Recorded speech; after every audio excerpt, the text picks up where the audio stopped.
Okay, part 2. We're going to look at another problem along the same lines as the problem we finished with last time. We want to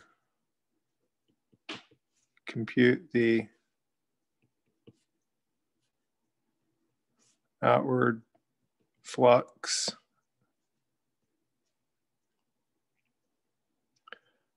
of F across S, where F is the vector field x to the 4th I minus x cubed z squared j plus 4xy squared z k.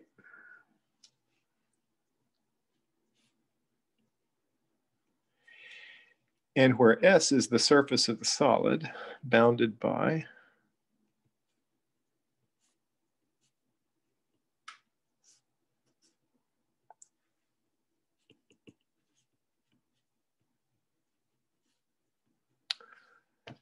the cylinder, x squared plus y squared equals 1.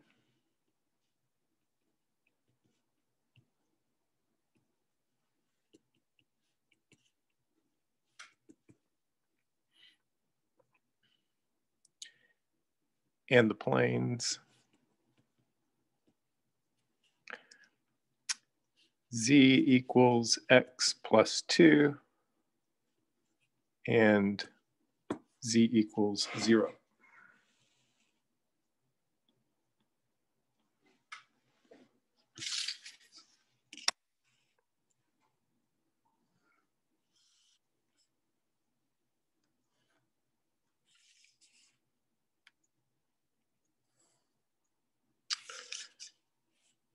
So z equals 0, of course, this is the xy plane. And z equals x plus 2 will then be the upper part of the surface. Of course, it looks like a line, z equals x plus 2, if we didn't have the y-axis, right? So let's see. So if we had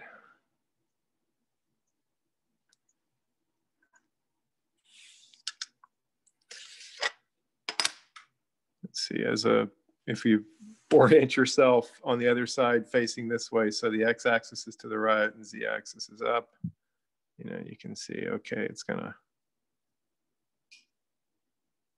cross at 2 and it'll have a slope of 1. So I don't have to get it too precise. So this line with extended for values of y, which I won't try to do. I'm going to go bare bones here because all we really need is to see that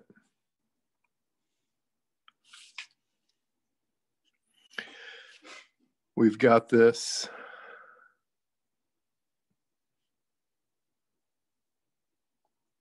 really it's this part, which is kind of a pure cylinder, and then the plane starts cutting into the cylinder here, like so. Okay, so we've got the plane is the upper surface. We've got the lower surface down here, the disk. Okay, what are we doing? Compute the outward flux of F across S. Well, same deal then. We want to trade in the flux integral for the triple integral of the divergence over E, which is this region I've tried to shade in a little bit there.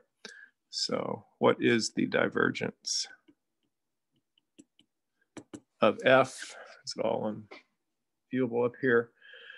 The divergence of F is 4x cubed plus 0, because partial with respect to y, plus partial with respect to z. So that's plus 4x y squared. Okay. Maybe we gain some ground if we factor out the 4x and get x squared plus y squared. So we need to integrate this function over this region E.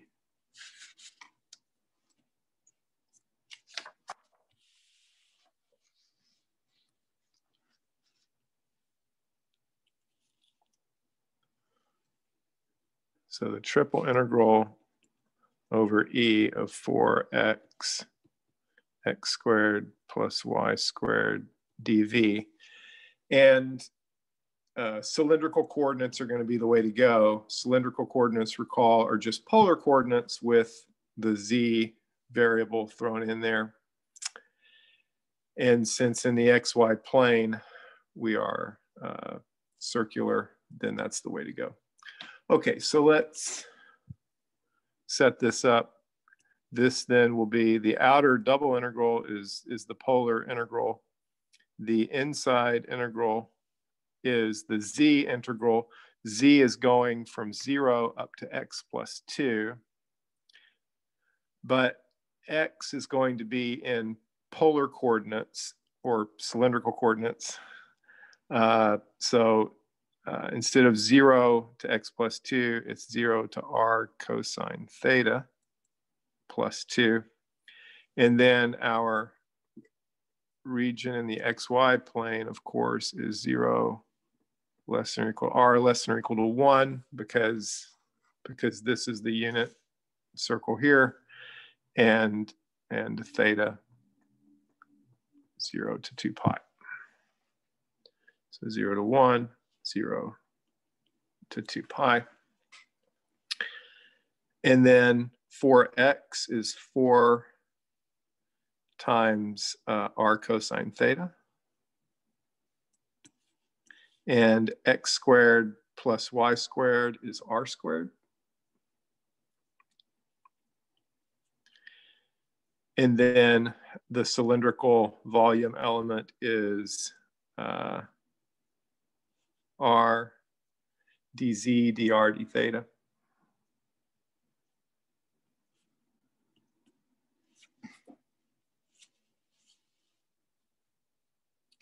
Maybe I'll go a little ways with this, but I'll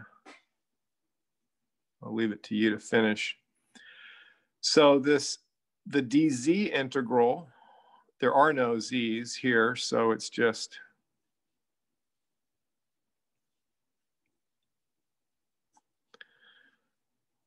all of this times z. Okay, let's gather things up. R to the 4th, so we've got 4 r to the 4th cosine theta, and then that's z. Evaluate from 0 to r cosine theta plus 2. All of this dr d theta, 0 to 2 pi, 0 to 1. Plug this in, and we get 4 r to the 4th cosine theta times r cosine theta plus 2. When we subtract 0, we don't get anything. So dr d theta. And I suggest that the way to do this is to just multiply this out. At this point,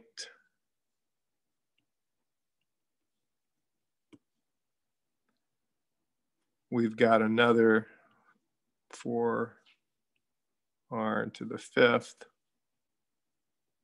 cosine squared theta plus 8 r to the 4th cosine theta dr d theta. And I think this is where I'm going to stop. I will say that I'll let you, at this stage of the game, just quickly dispense with this second integral, because you're going to have to take the antiderivative of cosine and get sine, and sine evaluated at 0, and 2 pi is going to give you 0. So it all boils down to this one here, which I'll let you prove to yourself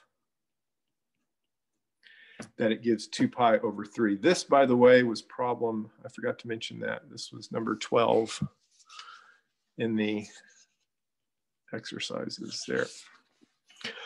Okay, so there's one where, you know, everything just didn't absolutely disappear because the divergence was 0. There's a little bit of work to do. And we'll come back, and there are some problems where you verify the divergence theorem for some different regions and surfaces. So you can't use the divergence theorem, but you evaluate each side independently of the divergence theorem. So we'll look at a problem like that, and that'll be our last lecture, I believe.